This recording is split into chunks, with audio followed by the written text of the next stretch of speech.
नमस्कार. स्वागत आहे तुमचं आम्ही सातारकर किचनमध्ये. आज आपण बनवणार आहोत सगळ्यांच्या आवडीचा, झटपट होणारा आणि चवीला एकदम जबरदस्त असा रवा ओनियन उत्तप्पा. सकाळचा नाश्ता असो, मुलांचा टिफिन असो किंवा संध्याकाळचा हलका खाऊ असो, रवा ओनियन उत्तप्पा म्हणजे परफेक्ट पर्याय. बाहेरून खमंग, आतून मऊ आणि कांदा कोथिंबिरीच्या छान सुगंधाने घरभर दरवळणारा हा उत्तप्पा पाहता क्षणीच भूक वाढवतो. या रेसिपीची खास गोष्ट म्हणजे भिजवायचा वेळ नाही, कुठलीही फर्मेंटेशन नाही आणि अगदी सोप्या घरगुती साहित्यापासून तयार होणारी रेसिपी. चला तर वेळ न घालवता आपल्याला याची साहित्यकृती पाहिजे आहे. फार छान चवीची ही रेसिपी होते. जेवढी झटपट होते तेवढी चवदार, चविष्ट आणि होणारी आहे. त्याचबरोबर आपण हॉटेलमध्ये हा रवा ओनियन उत्तप्पा खातो, तर त्याच पद्धतीने किंवा त्याच चवीचा हा उत्तप्पा आपण घरच्या घरी करू शकतो. चला तर वेळ न घालवता साहित्यकृती पाहूया. पहा, इथे इतका सुंदर हा उत्तप्पा झालेला आहे. तुम्ही अगदी पाहून तोंडाला पाणी सुटेल इतकी छान ही रेसिपी होते. आपल्याला इथं 2 वाट्या रवा घ्यायचा आहे आणि एकदम बारीक रवा घ्या. जेवढा 0 नंबरचा रवा तुम्हाला मिळेल तेवढा 2 वाट्या रवा घ्या. त्याच वाटीने आपण इथं 4 चमचे म्हणजे पाव वाटी तांदळाचं पीठ घेतलेलं आहे. पाहू शकत असाल तुम्ही इथं 2 वाट्या रवा, पाव वाटी तांदळाचं पीठ आणि अगदी 2 ते 3 चमचे आपल्याला इथं बेसन पीठ घ्यायचं आहे. छान चवीचा हा नाश्ता होतो. तुम्ही करून पहा. छोटी मोठी पार्टी, त्याचबरोबर अगदी स्कूल टिफिन, ऑफिस टिफिनसाठी हा छान पर्याय आहे. 2 वाट्या मी ताक घेतलेलं आहे. हे ताक बऱ्यापैकी आंबट आहे. ताजं ताक आहे, पण आंबट ताक किंवा आंबट दही घ्या. ताक घेतलं तर 2 वाट्या घ्या आणि दही घेतलं तर 1 वाटी घ्या. 2 वाट्या ताकामध्ये आपल्याला हे मिश्रण छान असं एक अर्ध्या तासासाठी भिजत ठेवायचं आहे. ताक मी 2च वाट्या घेतलेलं आहे, कारण हे ताक बऱ्यापैकी आंबट आहे आणि नंतर जेव्हा आपण मिश्रण करणार आहोत, थोडं थोडं पाणी घालून आपल्याला हे मिश्रण नंतर करून घ्यायचं आहे. पण आता अर्ध्या तासासाठी हा आपण रवा जो आहे हा ताकामध्ये भिजत घालूया. म्हणजे छान अशी आंबट, गोड, तिखट ही रेसिपी तयार होते आणि चवीला फार छान लागते. एकसारखा असा हा रवा आपण मिक्स करून घेऊया आणि एक अर्ध्या तासासाठी झाकण लावून ठेवून देऊया. आणि तेवढ्या अर्धा तासामध्ये आपण छान अशी याच्याबरोबर खाण्यासाठी चटणी बनवणार आहोत. ओल्या खोबऱ्याची चटणी बनवायची आहे, पण व्हिडिओ खूप मोठा होतो आहे म्हणून मी तुम्हाला चटणीचा रेसिपी दाखवलेली नाही आहे. तर इथं पहा, अर्धा तास झाला आणि हा छान असा रवा आपला फुलून आलेला आहे. थोडं थोडं पाणी घेत आपल्याला हे मिश्रण तयार करून घ्यायचं आहे. 2 वाट्या ताकामध्ये छान असं हे घट्टसर मिश्रण होतं, कारण रवा जो आहे आपला हा रवा पूर्णपणे ते ताक सगळं शोषून घेतो आणि असा फुलून वरती येतो. त्याच्यामुळे आपल्याला काय करायचं, अर्ध्या तासाने हे मिश्रण छान फुललं की थोडं थोडं पाणी घेत पुन्हा एकदा हे मिक्स करायचं आहे. चवीनुसार मीठ घेतलं आहे मी. आणखी थोडंसं पाण्याची आपल्याला इथं गरज पडेल.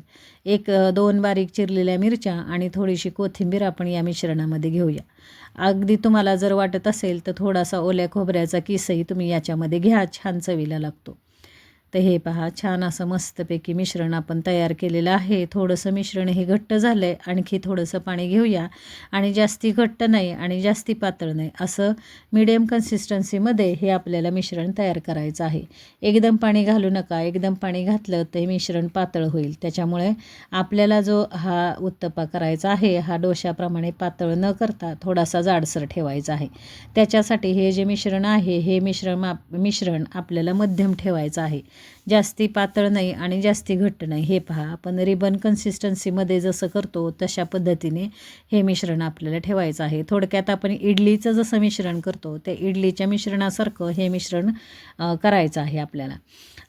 आता आपण काय करूया, एक 5 मिनटासाठी तवा छान गरम करून घ्यायचा आहे गॅसवरती. थंड तव्यावरती हे उत्तप्पे काढू नका. ज्यावेळेस तुम्ही मिश्रण तयार करता त्याच्या आधी एक 5 मिनिट हा तवा गरम करून घ्या. मंद गॅसवरती तवा छान गरम झाला की 1 चमचा आपल्याला तेल घालायचं आणि टिश्यू पेपरने पूर्ण तव्याला हे तेल लावून घ्यायचं आणि अशा प्रकारे आपल्याला हे उत्तप्पे काढायचे आहेत. पहा, इथं जास्ती पातळ न करता मिडियम असा उत्तप्पा हा ठेवा. जास्ती जाड नाही, जास्ती पातळ नाही, मध्यम असा उत्तप्पा हा काढायचा आपल्याला. आता बारीक चिरलेला कांदा वरून घेऊया, बारीक चिरलेला टोमॅटो आणि बारीक चिरलेली कोथिंबीर आपल्याला याच्यावरती घ्यायची आहे. तुम्हाला जर असं आवडत नसेल तर तुम्ही टोमॅटो आणि जो कांदा आहे तो तुम्ही पूर्णपणे पिठामध्ये मिक्स करू शकता. तर इथं पहा, आता ही कोथिंबीर छान बारीक चिरलेली आपण वरून घेऊया आणि एक चिमूटभर आपल्याला लाल मिरची पावडर घ्यायची आहे. लहान मुलं खाणारी असतील तर मिरची पावडर आणि हिरव्या मिरचीचं प्रमाण कमी ठेवा. छान असं हे पूर्ण कांदा टोमॅटोचं मिश्रण, कांदा टोमॅटो छान असं याच्यामध्ये आपल्याला प्रेस करून घ्यायचं आहे उलटण्याच्या साह्याने आणि 2 ते 3 मिनटासाठी झाकण ठेवायचं. 2 ते 3 मिनिट झालेत आणि झाकण मी काढलेलं आहे आणि हा छान असा आपण पलटी करून घेऊया उत्तप्पा. झाकण कशासाठी ठेवायचं, व्यवस्थित असा हा उत्तप्पा पचला जातो, कांदा टोमॅटो शिजला जातो. इथं पाहू शकत असाल इतकी सुंदर जाळी आपल्या उत्तप्प्याला सुटली आहे, पहा इथं. आणि जाळी जेव्हा उत्तप्प्याला सुटते तेव्हा नक्कीच तुमच्या लक्षात येत असेल की हा पदार्थ किती छान चवीचा झाला असेल. तर पहा इथं आता पुन्हा एकदा उलटण्याच्या साह्याने मी पूर्णपणे हा कांदा टोमॅटो प्रेस करून घेतला आणि खमंग चवीचा असा हा आपला रवा उत्तप्पा तयार झाला आहे. पूर्ण कांदा टोमॅटोचा स्वाद इतका छान उतरतो याच्यामध्ये. एक उत्तप्पा मी काढून घेतला, दुसराही तुम्हाला छान भाजून दाखवते मी. हा पहा, 2 ते 3 मिनटासाठी झाकण ठेवायचं. कांदा टोमॅटो टाकून झाला की झाकण ठेवायचं. झाकण 1-3 मिनटाने काढून घ्यायचं. गॅस एकदम मंद ठेवा आणि मंद गॅसवरती हे उत्तप्पे आपल्याला करून घ्यायचे आहेत. गॅस फास्ट करू नका किंवा गॅस मध्यमही ठेवू नका. मंद गॅसवरती हे उत्तप्पे करून घ्या. चांगलं उलटण्याच्या साह्याने कांदा टोमॅटो प्रेस करा व्यवस्थित आणि हा उत्तप्पा पलटी करा.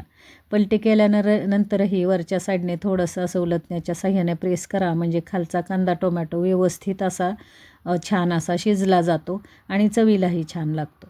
जर नॉनस्टिक तवा असेल तर नॉनस्टिक तव्याचा वापर करा, नसेल तर साध्या तव्याला भरपूर सारं तेल लावून मग हे उत्तप्पे काढून घ्या.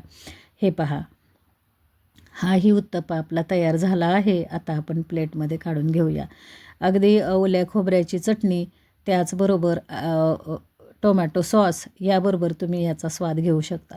चटणीबरोबर हे उत्तप्पे फार छान लागतात. जर तुम्हाला रेसिपी चटणीची हवी असेल ओल्या खोबऱ्याची तर कमेंटमध्ये सांगा, मी रेसिपी तुम्हाला दाखवेन. फार सुंदर चवीचा हा नाश्ता झालेला आहे आपला. झटपट होणारा आहे, अगदी कोणीही सहज करू शकेल असा हा नाश्ता. आणि करून पहा, खाऊन पहा. रेसिपी आवडल्यास चॅनल लाईक करा, शेअर करा, सबस्क्राईब करा. धन्यवाद मंडळी.